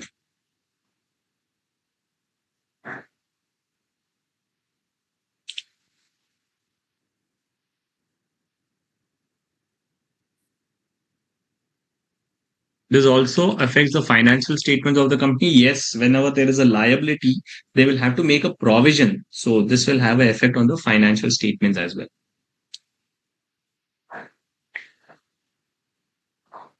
And time of supply of vouchers, which is exchangeable for goods, is date of issue of the vouchers if the supply is identifiable at that point of time, or date of redemption in other cases, that is where the goods are not identifiable.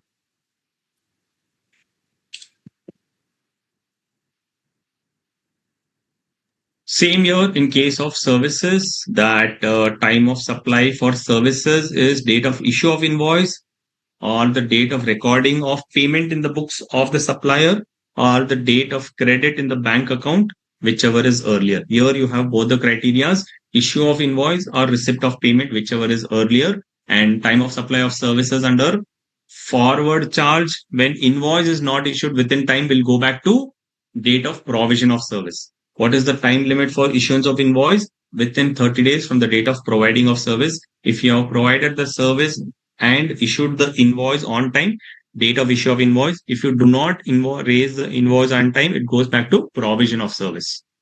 And time of supply under reverse charge is date of recording the payment, or payment, whichever are the 61 days from the suppliers of invoice, whichever is earlier. And voucher, also same thing. If you have a voucher of supply of service which is identifiable, then date of issue of voucher. If it is not identifiable, then the date of redemption of the voucher. Yes, you have time of supply and place of supply. Today we will complete the time of supply. And to keep our, since the chapter is solved and I'm covering the summary, I'll take up few MCQs and take up few questions as well.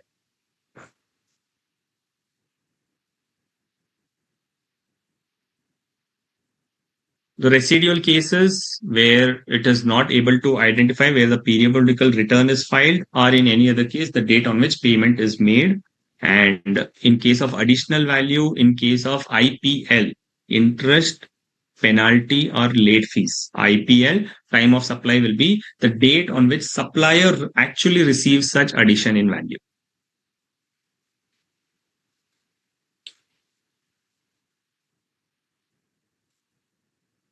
When will the illustration sums be taken? You have a problem solving session, there it will be taken.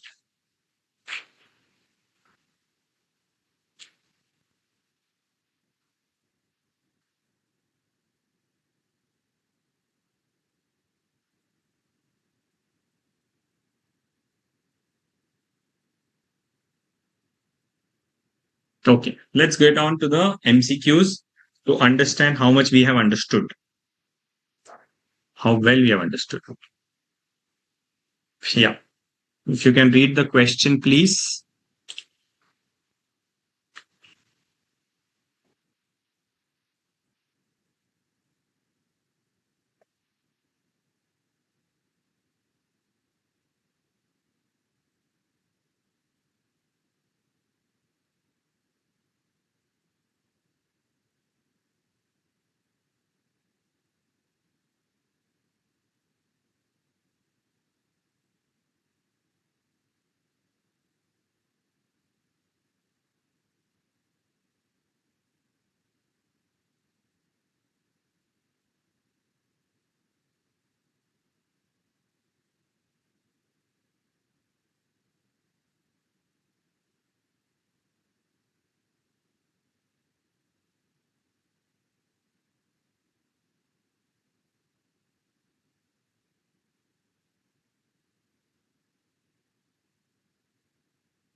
Yeah, these are the options.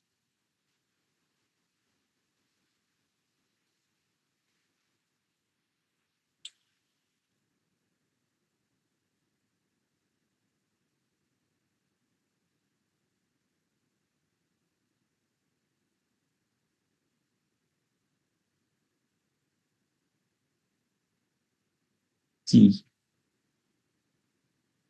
which is 28th October. The voucher can be used either for purchase of goods or purchase of services.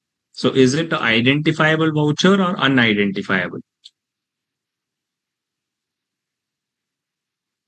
It is a unidentified because it can be redeemed for goods or services, not a particular good wherein your rate is identifiable, right?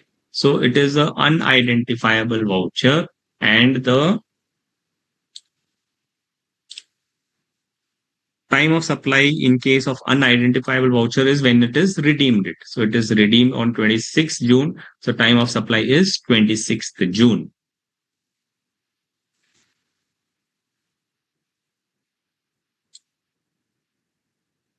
Right. I think most of you have given the correct answer.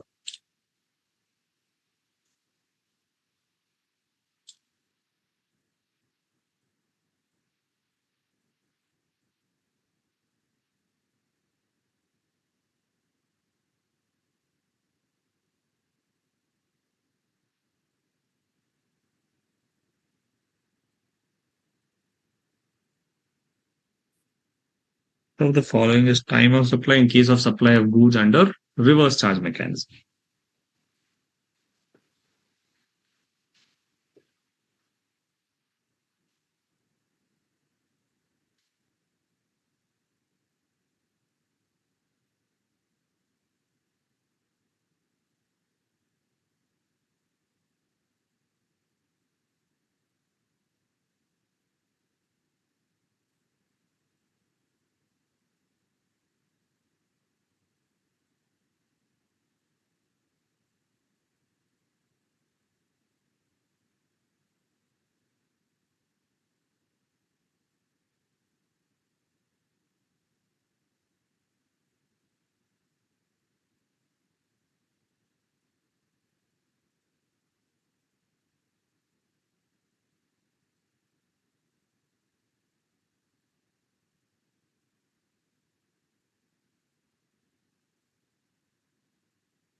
Okay, started getting correct answers too.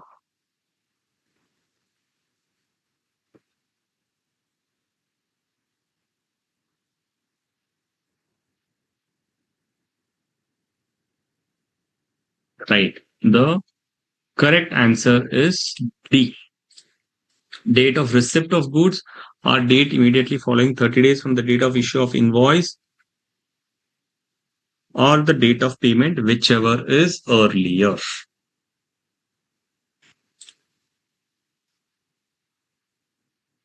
Correct, Navneet.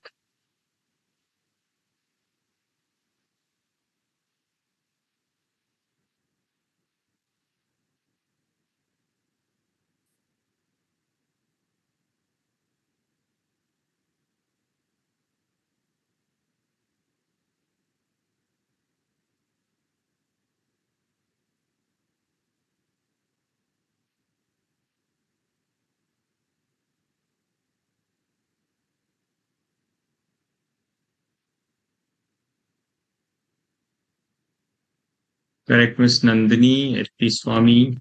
Little mistake.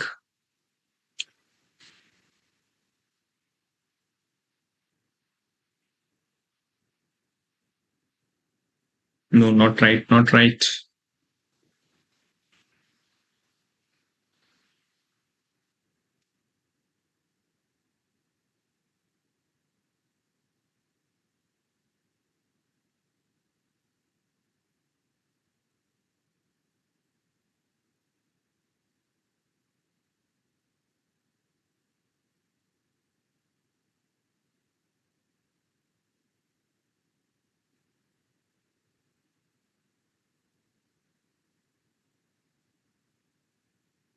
As we know, invoice should be raised within 30 days.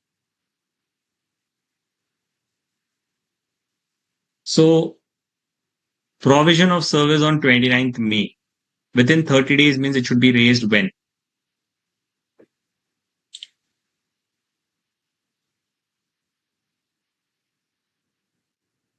is the invoice issued within 30 days? That is the point. Not within a month. It says 30 days. There's a difference between a month and 30 days.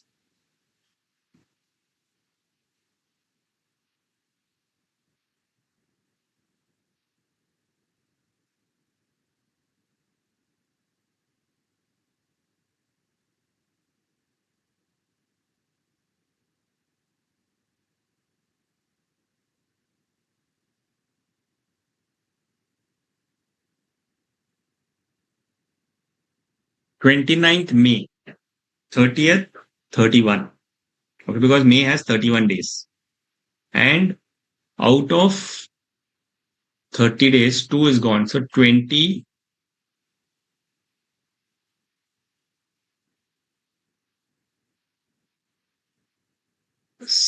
So invoice should have raised by the 27th of June.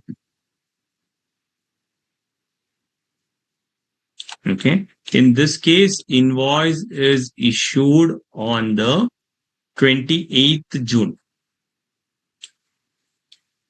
which is not 30 days. It is 31st day. So that's the reason time of supply goes back to date of provision of service, which is 29th May.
Yeah, value of supply also I'll be taking it, Shyam. Not today, next chapter itself.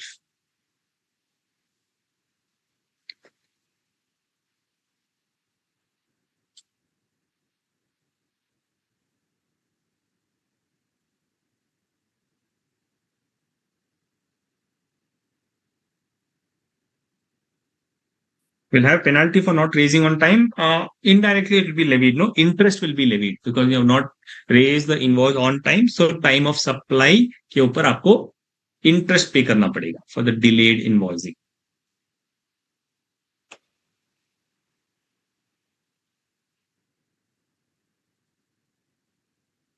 Okay. So this is 29th May.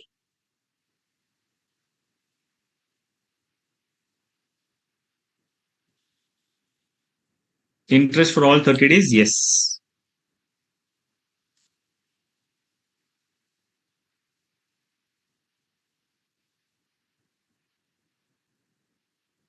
Which of the following is time of supply in case of supply of services where RCM is applicable?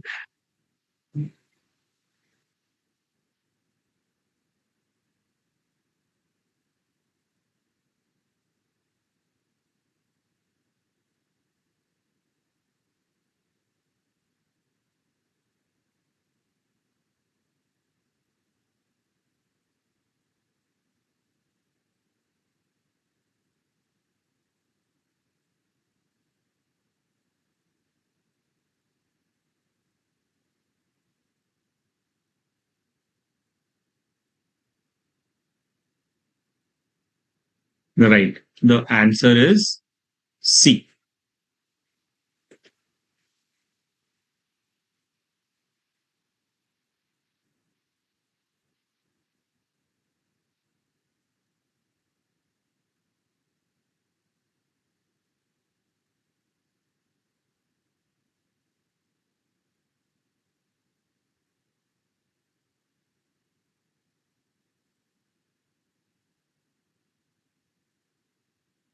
Next question.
Right. The correct answer is 12th January. अभी तो हमको clear है ये answers.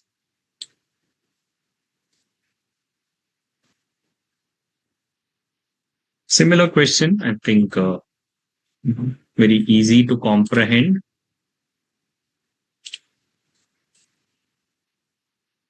Yeah. Here, what is the time of supply?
Right. It is C, which is 12th Jan.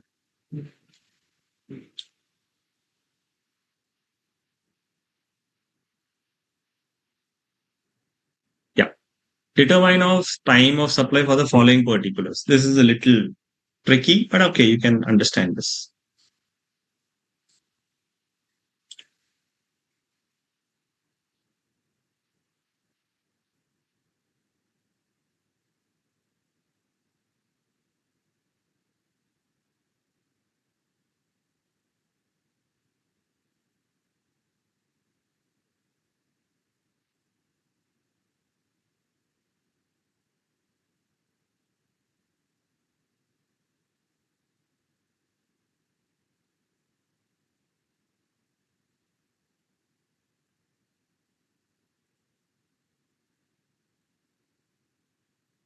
Okay.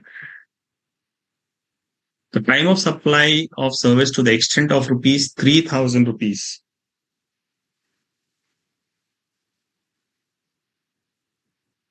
For the extent of 3,000 rupees is 6th May. as the date of payment of rupees 3,000 is earlier than the date of provision of service, right? For 3,000, it is 6th May. And for the balance 12,000, it is 15th September because you have issued the invoice late. So time of supply will be 15th September for 12,000 rupees. Clear?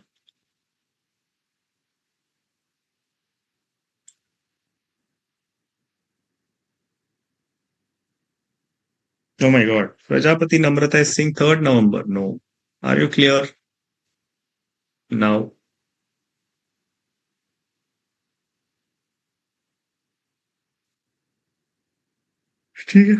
One another question on time of supply. Determine the time of supply for the given, assuming the service being supplied is a taxable under reverse charge mechanism.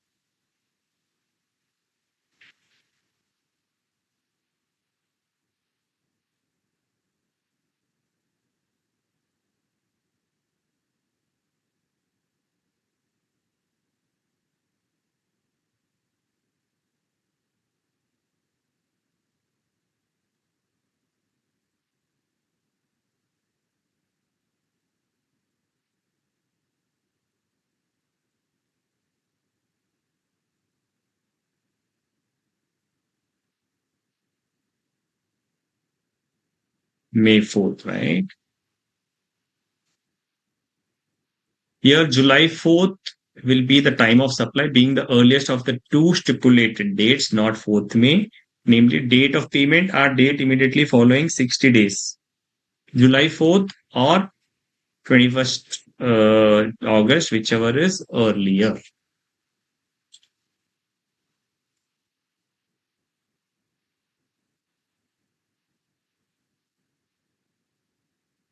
Oh, nobody's got a correct answer for this. Yeah. 4th July, very few people.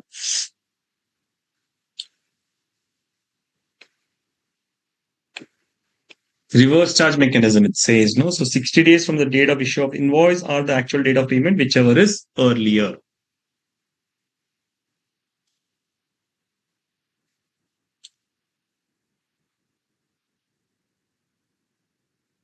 Yeah. Oops, yes. For this, what is the time of supply?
Eighteenth April, 17th April, 14th April. Oh my God, so much of variation. Let's reveal the secret then. Time of supply that are taxable and reverse charge is earliest of the following due dates. That is the date of payment or 61 dates from the date of issue of invoice. February, May, 28 days. Right? So it will be 60 days will be 19th April. The date of payment comes subsequent to 61 days. Therefore, 61st day from the supplier's invoice has to be taken as the time of supply. So this is 19th of April.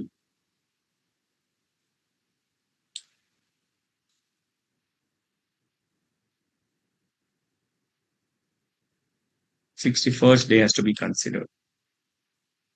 61st day. You have to wait till 60 day and the 61st day, 19th April. Yes.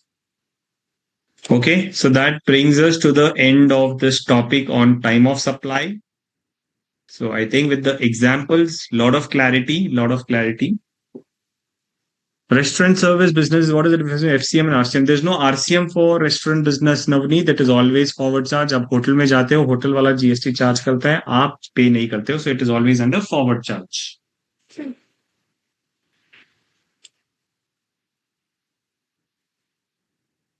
You have to take 61st day. Yes, Harsh Mishra, you have to take 61st day.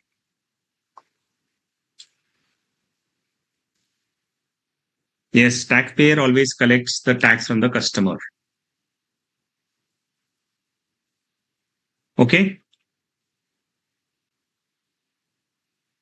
Yes, no ITC. Right.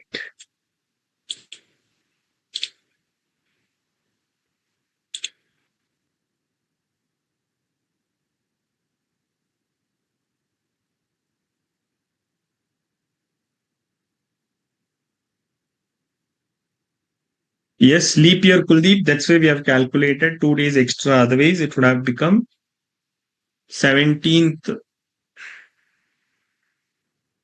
April. Since it's a leap year, we have considered 2 days extra.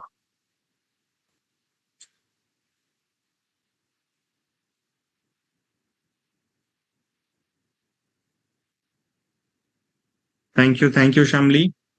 Thank you so much.